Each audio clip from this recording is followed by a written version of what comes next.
Chúa ngay giữa lòng cuộc sống, Chúa cân tay oai phong, quen sành mọi khó khăn, khai quang đất bên dễ gốc nho vươn mình.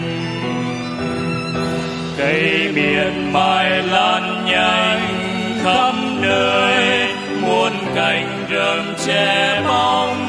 đồi núi với rừng xanh bằng tên những đại dương, xuôi mãi đến ngàn